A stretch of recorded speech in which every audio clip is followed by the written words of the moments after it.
नमस्कार स्वामी भक्तांनो, तुमच्या मनातील सर्व इच्छा स्वामींच्या कृपेने लवकरात लवकर पूर्ण होत अशी स्वामींच्या चरणी प्रार्थना करून या व्हिडिओला सुरुवात करते। तर सर्वात आधी सर्वांना स्वामी प्रकट दिनाच्या खूप खूप शुभेच्छा। स्वामींच्या प्रकट दिनानिमित्त आपण ज्या काही सेवा करणार आहोत त्या सेवा आपल्याला अतिशय मनापासून करायच्या आहेत। कोण पारायण करत असेल, कोण नामस्मरण करत असेल, कोण जपमाळ करत असेल, कोणी काहीही सेवा करू द्यात, त्या सर्व सेवा स्वामींपर्यंत पोहोचतात। अतिशय छोट्यातली छोटी जरी सेवा आपल्याकडून स्वामींची घडली तरी सुद्धा स्वामींना ती मान्य असते। स्वामी त्याचे फळ आपल्याला देत असतात।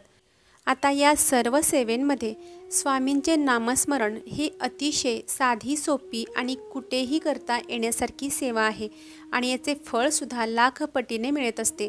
कारण ज्या वेळेला आपण स्वामींना हाक मारतो, त्यांचं नामस्मरण करत असतो, त्यावेळेला स्वामींची प्रतिमा आपल्या हृदयामध्ये निर्माण झालेली असते आणि स्वामींचं वलय आपल्या भोवती फिरत असतं आणि त्याचमुळे स्वामी आपल्या सोबत असल्याचा भास सतत आपल्याला होत असतो। आता बऱ्याच लोकांना असा प्रश्न पडला असेल की नामस्मरणाची सेवा करणे म्हणजेच आपल्याला जपमाळ घेऊन स्वामींच्या समोर दिवसभर बसायचं आहे। तर आपल्याला असं काहीही करण्याची आवश्यकता नाही। आपण जरी स्वामींचे 11 मार्च ते 31 मार्चपर्यंत लिखित नामस्मरण केले तरीसुद्धा ही सेवा अतिशय प्रभावशाली आहे।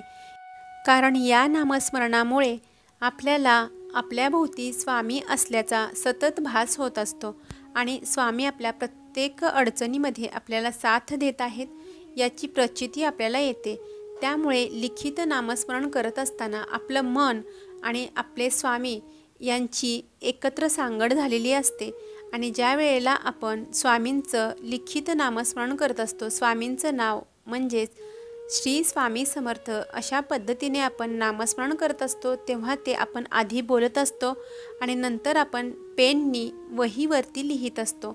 यालाच लिखित नामस्मरण म्हणतात आणि या नामस्मरणामुळे आपल्यामध्ये एक नवीन शक्ती जागृत होते आणि हे नामस्मरण करत असताना आपल्या मनामध्ये जणू काही स्वामीच आहेत आणि त्यांची प्रतिमा आपल्या डोळ्यासमोर उभी राहते आणि त्यामुळे स्वामींच्या मनाशी आपलं मन कसं जोडलं जातं याची प्रचितीसुद्धा आपल्याला येते। त्यामुळे लिखित नामस्मरण हे अतिशय प्रभावशाली सेवा आहे आणि ही सेवा प्रत्येकाने करायला हवी। जर आपल्याला कोणत्याही प्रकारची सेवा करणे शक्य नसेल आणि आपलं अक्षर सुंदर मोत्यासारखं असेल तर प्रत्येकाने लिखित नामस्मरणाची सेवा करावी। आता ही सेवा आपण कधी करायची आहे तर स्वामी प्रकट दिन विशेष 11 ते 31 मार्चपर्यंत आपल्याला ही सेवा आपण करू शकतो। जर आपल्याला काही अडचण असेल तर संकल्पयुक्त सेवा आपण सुरुवात करू शकतो आणि हे आपण कायमस्वरूपी करू शकतो। कारण ही सेवा लिखित सेवा आपण जर स्वामींची केली तर आपल्याला जीवनामध्ये काहीच कमी पडणार नाही। कारण आपण स्वामींचे सुंदर अक्षरामध्ये ज्या वेळेला नामस्मरण करतो, त्यांचं नाव आपल्या हाताने लिहितो, त्यावेळेला ही सेवा स्वामींपर्यंत लवकरात लवकर पोहोचते आणि त्याचमुळे आपल्या जीवनामध्ये ज्या काही अडचणी असतील आणि ज्या काही समस्या असतील त्या स्वामी लवकरात लवकर त्याकडे बघतात।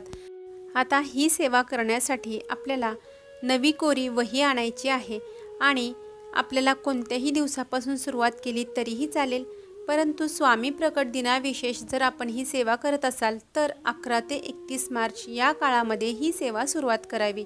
आता यासाठी आपल्याला एक नवी कोरी लांब अशी वही घ्यायची आहे। जर आपल्याकडे शक्य असेल तर धार्मिक ग्रंथालयामध्ये जाऊन तिथे सुद्धा नामस्मरणांची वही वेगळ्या पद्धतीची मिळते, ती सुद्धा आणून आपण नामस्मरण केले तरीही चालते। परंतु आपल्याकडे ती सोय नसेल तर आपण एक नवी कोरी वही घ्या, त्यामध्ये 1 ते 2 अशा पद्धतीने श्री स्वामी समर्थ एवढे वाक्य पुरेल अशा पद्धतीने रखाने आखा आणि त्यामध्ये श्री स्वामी समर्थ असे लिहून त्याच्या दोन्ही बाजूला 2-2 उभ्या रेषा मारायला अजिबात विसरायचं नाहीये। त्यानंतर अशा पद्धतीने आपल्या संकल्पाप्रमाणे 11 वेळा, 21 वेळा, 51 वेळा किंवा 108 वेळा आपल्याला श्री स्वामी समर्थ हे वाक्य लिहायचे आहे। लिहित असताना सुद्धा आपल्याला पहिल्यांदा श्री स्वामी समर्थ असं म्हणायचं आहे आणि त्यानंतर ते वाक्य आपल्या वहीमध्ये लिहायचं आहे। त्यामुळे आपला दोनदा जप होण्यास मदत होते आणि हे झाल्यानंतर आपल्याला ही वही रोजच्या रोज देवघरामध्ये एखाद्या पवित्र ठिकाणी किंवा ड्रॉवरमध्ये ठेवून द्यायचे आहे। रोजच्या रोज आपण संकल्प केलेले आहेत त्याप्रमाणे लिखित नामस्मरणाची संख्या घ्यायची आहे आणि तेवढे नामस्मरणाचे लिखित नामस्मरण आपल्याला करायचे आहे। जर आपल्याला देवघरात बसणे शक्य नसेल तर पवित्र ठिकाणी बसून सुद्धा आपण हे नामस्मरण केले तरीही चालते। फक्त सूतक, सोयर किंवा मासिक धर्म विटाळ अशा पद्धतीची परिस्थिती असेल तर त्यावेळेला लिखित नामस्मरण करू नये। इतर वेळेला आपण केव्हाही लिखित नामस्मरण कुठेही बसून करू शकतो, जागा मात्र पवित्र असावी। आता नामस्मरण केलेल्या वहीचे काय करावे, तर आपल्याकडे वही जर आपली नामस्मरणाची भरलेली असेल तर कोणत्याही मठामध्ये जाऊन आपण ती तिथे जमा करावी।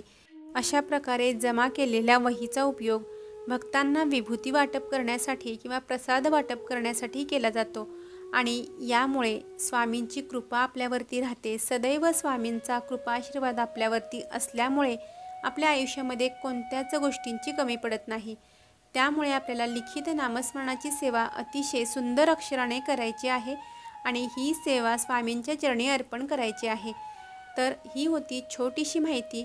प्रत्येकाने आपल्याला जमेल तेवढा जप मनामध्ये संकल्प करून स्वामींना लिखित नामस्मरणाची सेवा अर्पण करावी।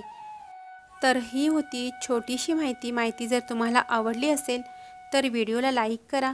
चॅनेलवरती तुम्ही जर नवीन असाल तर चॅनेलला सबस्क्राईब देखील करा। तोपर्यंत सर्वांना श्री स्वामी समर्थ, श्री गुरुदेव दत्त।